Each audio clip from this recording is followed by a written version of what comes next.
Depuis un an, tu as dû voir apparaître des vidéos d'impression 3D sur la chaîne. C'est parce que les imprimantes sont de plus en plus accessibles que j'en avais jamais testé, que j'avais envie de tester ça avec toi en vidéo, mais on s'est jamais intéressé au modélisme, c'est l'étape au-dessus de l'impression 3D. Sache que je n'y connais absolument rien en modélisme et que je me suis posé la question, est-ce qu'il n'y a pas moyen d'utiliser des outils pour pouvoir créer des objets ou reproduire des objets qui sont là dans la vie quotidienne en 3D sans passer par des logiciels de modélisme. Et j'ai donc découvert le monde merveilleux des scanners. Ces petits appareils que tu prends, tu fais le tour d'un objet et il va te le restituer en 3D pour pouvoir le réimprimer. C'est totalement ce qu'il me faut et je voulais tester avec toi en vidéo si un débutant pouvait utiliser un scanner pour pouvoir réimprimer un objet. J'ai avec moi un scanner de la marque Creality. Toutes mes imprimantes 3D sont des Creality, donc je suis parti sur Creality. C'est le ScanFerret Pro que nous a envoyé Geekbuying pour t'en faire la démonstration et pour justement le tester. Regarde comment ça arrive. La petite mallette qui permet de ranger le scanner, c'est une super bonne idée, ça va nous permettre de l'embarquer un petit peu partout. Parce que la spécificité de ce Ferret Pro, c'est d'être sur batterie, connectable au téléphone et qu'on puisse scanner tout et n'importe quoi, même si t'es à l'extérieur de chez toi, si t'as pas d'ordinateur, et bien tu vas quand même pouvoir l'utiliser. À l'intérieur de la mallette, on va avoir le scanner en lui-même, qu'on va pouvoir utiliser en le branchant avec un petit USB-C en sortie ici, sur un ordinateur directement et venir scanner des objets en le bougeant dans tous les sens. Ou alors en l'équipant sur un pied. C'est là où arrive le petit montage du pied. Petit trépied disponible avec la poignée. À l'intérieur, il y a une batterie pour pouvoir alimenter l'émetteur Wi-Fi. Ça, c'est ce qui va permettre de communiquer avec le téléphone. On vient le visser sur la partie avant du pied, ce qui va nous laisser un accès juste ici pour le support de téléphone. On a une petite pièce pour venir surélever le scanner et pour pouvoir le décrocher avec une vis sur le côté. Et maintenant, on peut venir clipser la partie la plus importante qui est le scanner sur la partie haute, juste en faisant glisser comme ça. Et on se retrouve avec un beau petit scanner qu'on va pouvoir utiliser en extérieur. C'est pas très lourd, ça pèse à peine 500 grammes. Et ce scanner va être auto-alimenté par la base. Il y a plusieurs câbles de dispo qui sont normalement rangés dans la pochette de la mallette juste ici. Et il va falloir maintenant venir les connecter de manière très simple. On va avoir d'abord un USB-C vers USB classique. Si jamais on veut venir brancher le scanner directement sur un ordinateur, bam. Le logiciel Creality Scan va alimenter et reconnaître le scanner et on va pouvoir l'utiliser, mais on va être limité avec le câble. Donc le mieux dans cette situation, c'est d'acheter un petit plateau tournant. Ça coûte pas extrêmement cher, je te mets un lien dans la description pour pouvoir l'acheter, c'est sur Amazon. C'est un plateau tournant sur lequel tu vas pouvoir poser ton objet et le faire tourner. Alors bien sûr, il y a un moteur dedans et c'est électrique, mais je l'ai pas branché. Donc la situation où tu es branché à un ordinateur, vaut mieux avoir un plateau tournant. J'ai fait un premier test en étant branché sur l'ordinateur et en essayant de reproduire ce petit tonneau. Je l'ai mis sur le plateau tournant, lancé Creality Scan et j'ai essayé de scanner le tonneau en faisant un seul tour. J'ai positionné bien évidemment l'axe du scanner un petit peu sur la partie haute pour qu'il reconnaisse tout le haut, qu'il voit que c'est un objet qui est fermé et pas un cylindre qui est ouvert sur le dessus et le dessous. Et j'ai quand même réussi à sortir une pièce que tu peux voir soit avec de la couleur, soit sans couleur, qui est plutôt ressemblant au tonneau. Par contre, on a un petit souci, c'est que tout le tour du tonneau, il a été scanné par le scanner et du coup ça fait une base qui est vraiment pas belle au niveau du sol, ce qui fait que je vais pas pouvoir récupérer le fichier et directement le mettre dans Creality Print, qui est le logiciel pour pouvoir imprimer avec mes imprimantes 3D. Il va falloir passer par des logiciels de modélisme. Et c'est cette étape que je voulais pas avoir parce que tu dois passer par des logiciels comme Blender, Fusion 360 ou autres logiciels qui te permettent de modifier ton objet 3D. Mais ça, c'est plus pour les débutants, il faut savoir utiliser directement un logiciel. Donc pour le tonneau et le scan en direct depuis l'ordinateur, même si ça représente vraiment bien le tonneau, j'ai pas réussi à récupérer tous les petits stries qu'il y avait sur le tonneau et ça a fait un objet totalement lisse. Je vais pas dans les détails du logiciel exprès pour justement voir si cet objet est adapté aux débutants. C'est sûr qu'en bidouillant le logiciel, en sélectionnant quelques options et en ponçant vraiment bien le logiciel, je pense que tu peux avoir des résultats meilleurs que celui que j'ai eu. Mais bon, pour l'instant, on laisse le tonneau de côté, on va passer à autre chose. J'ai fait un second test avec la petite figurine que j'ai imprimée en 3D dans la vidéo que tu as ici dans les fiches où je teste la K1 Max qui est une imprimante 3D de chez Creality également. Donc j'ai imprimé ce petit Léo Messi que j'ai peint par-dessus et j'ai voulu le scanner pour voir si on arrive à récupérer un modèle identique. Donc sur le tonneau, je lui avais laissé faire un seul tour, une seule rotation entière, ce qui n'a pas permis au scanner de l'étudier entièrement et de voir tous les petits détails. Léo Messi, je lui ai laissé faire 2 tours sur lui-même, mais je me suis rendu compte qu'en laissant fixe le scanner, on n'allait pas pouvoir récupérer tout ce qui était ici en dessous et donc reconnaître la modélisation qu'il y avait sous le menton. J'ai donc laissé tomber le plateau rotatif et le trépied pour pouvoir prendre le scanner à la main.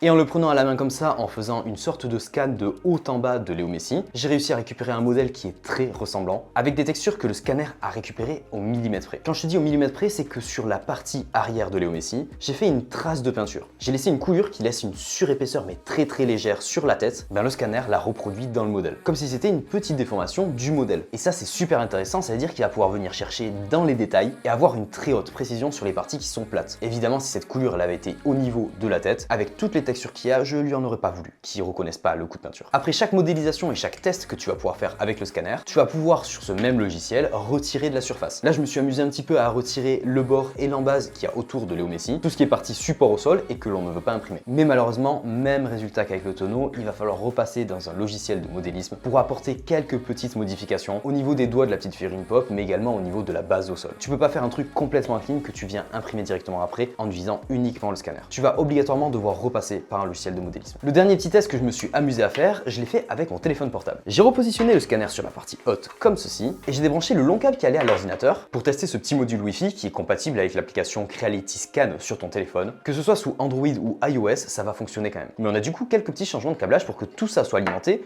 depuis la poignée comme je te l'ai dit tout à l'heure. L'USB-C qu'on va brancher au niveau du scanner, on va le relier directement sur le module Wi-Fi, bam, qui va venir alimenter le scanner. Mais lui, pour l'alimenter, il va falloir sortir de la petite poignée en USB et entrer en USB-C juste en dessous. Quand on branche l'ensemble, on a les LED qui apparaissent ici et ça va allumer directement l'appareil. Tu vois, tu as le module Wi-Fi qui est allumé. Pour l'éteindre, il y a marqué dessus presse 2 fois, clac clac, ça l'éteint. Et presser une fois, ça va le rallumer. Il manquera plus que notre petit téléphone qu'on va mettre ici et qu'on va venir relier au Wi-Fi généré par ce petit boîtier. Sans ça, ça fonctionnera pas, le lien entre le scanner et le téléphone ne se fera pas. Il faut absolument être connecté à la bande Wi-Fi. Et quoi de mieux pour tester son efficacité en sans fil que de l'utiliser en se scannant soi-même. J'ai fait une reproduction de moi en 3D. Est-ce que ça serait pas trop stylé? T'imagines quand même reproduire ma tête en 3D, la poser là-bas? Ce serait horrible. Pour pouvoir faire ce scan, il va falloir se positionner à bonne distance, tu as toutes les indications qui se marqueront sur le téléphone, et faire le tour de ton visage en faisant des petits tours comme ça, devant, derrière, et au niveau de la tête. Ça a duré 6 minutes. C'est beaucoup trop long parce que je suis tout seul et que je suis également un énorme teubé. Au lieu de poser le trépied ici et que ce soit moi qui tourne comme ça, j'ai fait bouger l'ensemble autour de moi, ce qui a compliqué la tâche du scanner, mais fois 1000. Le derrière de ma tête, juste ici, il a pas réussi à la faire. Si tu essayes de te reproduire à toi-même déjà, ne mets pas le téléphone derrière. Moi, je l'ai pas posé derrière. Je l'avais dans ma main, comme ça, je voyais ce que je faisais. Et du coup, je bougeais un petit peu comme ça. Sauf que tu as la possibilité de quand même bouger la tête quand tu fais ça. Le scanner, il va suivre et traquer tout ton visage, toute ta tête, et totalement se repérer dans l'espace. Ce qui permet de tourner la tête pour aller chercher le derrière de ta tête. Parce que si tu fais ça, ça fait de la merde. Voilà la petite astuce si jamais tu veux te modéliser, t'es tout seul. La tête, j'en reviens au même résultat que ces deux petits objets. Il faut passer dans un logiciel de modélisme avant de le passer dans le logiciel d'impression et d'avoir un truc qui sort nickel. Donc pour répondre à la question générale de cette vidéo, est-ce qu'un scanner comme ça c'est fait pour les débutants?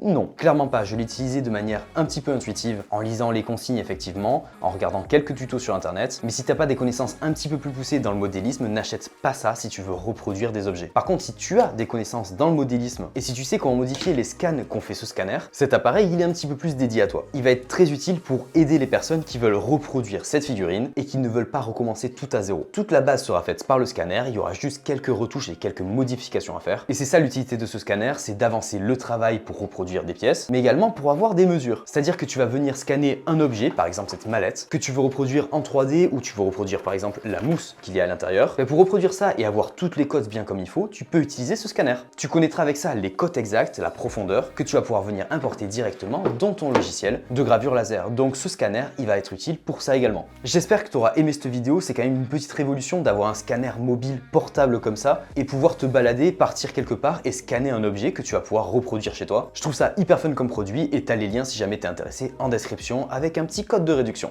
Sur ce, on se dit à très vite pour une prochaine vidéo. Porte-toi bien, tchoubidou.